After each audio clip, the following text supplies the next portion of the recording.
While I really enjoyed this movie, there's nothing wrong with the movie per se, but it's the critics of what they're comparing this to.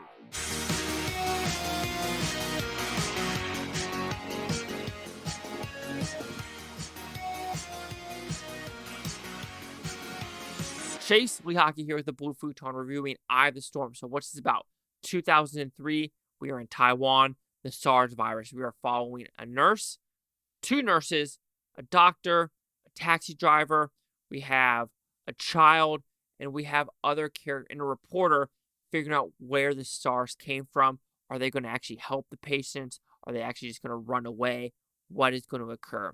Okay, I enjoyed the living shit out of this movie. This is the best medical movie since Contagion, hands down. The acting, phenomenal. The tension was there. The believability was 100% there. Yes, some melodrama and slow motion camera didn't need to happen for some of this, but it was a well-crafted movie, well written, good enough characters where you're invested in every single one of them, and that's very hard. Because like when you have this normal taxi driver that you make his character interesting, positive. This little girl, the main nurse, the head nurse, the doctor, the reporter, that are all interesting characters. Even the administrators in this hospital, you are invested in all of their stories and what they're going to try to do to figure out who has SARS and where this SARS came from. So, like I said, the setting, the acting, the score, the cinematography, I truly enjoyed it. Yes, some of the negatives to me are the melodramedy of where we're following some of the characters and it's kind of going slow motion crying. You're just like, yo, did that really need to happen? There's already tension. There's already enough suspense in this movie that the slow motion actually took me out of the movie because I know this truly happened in 2003.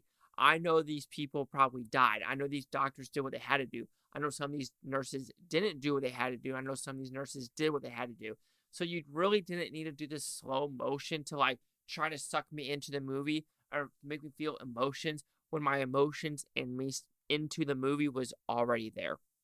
And now we're kind of going into my rant territory of what we're not talking about the film, but we're talking about some of the critics and what they don't understand.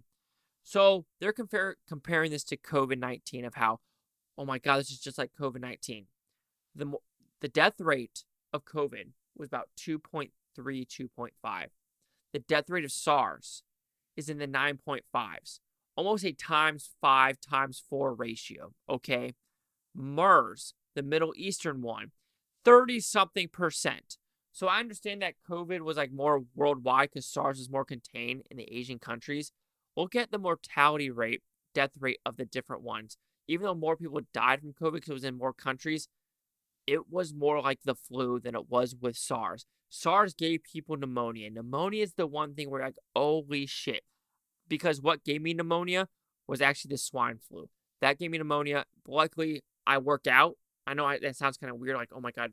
So, yes, it actually happens. I had the shot. I took one shot, JJ1, one and done, baby. I ain't taking no more boosters. F that. But with the actual people getting COVID, people dying, a lot of morbidities, sorry about that, like overweight, heart issues, asthma, things that were already in these people's bodies. Yes, some of these shots actually started autoimmune diseases, and some of the shots, because it started autoimmune diseases and it was funded by the government, people are getting 100% benefit, not because they got COVID, because of the shot and what they did to the body.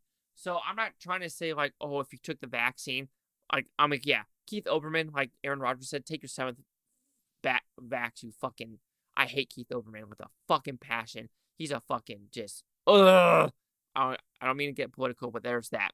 But I think people comparing this to COVID, like SARS, is disgusting. It's something completely freaking different. And I just feel like people like, in New York or LA, like, oh my God, I felt their pain. Did you? Also, were the people in SARS dancing on TikTok, doing all this stuff? Yes, there were some that are saying, I ain't doing this shit. But this faking of like placing a camera right here and be like, I lost a patient. I lost a patient. Did you know I used to work in a hospital, pharmacy tech, and there'd be crash carts where I have to run and go to a Pyxis machine and take it out. And there was a scene in this movie where a doctor's like, I've tried to resuscitate this guy for 30 minutes. Do you want me to continue? That is true. I remember having to do that. I remember having to go to a hospital room and refill the crash cart with stuff trying to revive this old man. And then me having to go back up to the 7th floor. The family members were in the elevator with me, like crying. I'm like, oh shit, I know where they're going. And so we have these reporters or these critics thinking like they know everything about it. Like I said, I witnessed it. When I witness that, I don't go to the camera and be like, I tried. No, it's I just watched another movie where it was, oh yeah, the retirement plan where it's like, someone dies and the doctor's like, oh, how was the Dodgers score? It's like, how dare you think about that? But it's kind of stuck in their brain of like, this is their job. They see death every single day. And so that is my rant about this movie. It's not really about this movie. It's about the people that are comparing it. To me, it's freaking disgusting. Anyway, Eye of the Storm. It's on Netflix. Watch it. It is a very, very well-made medical drama. Eye of the Storm will receive a 4.5 out of 5 Futons. It goes at 90%. Let's see what the Critics' News scores gave this one. So you have critics at 83% with 6 of them. No audience score, no critic consensus. 83-90. Chase Hockey here at the Blue Futon. Like, comment, subscribe.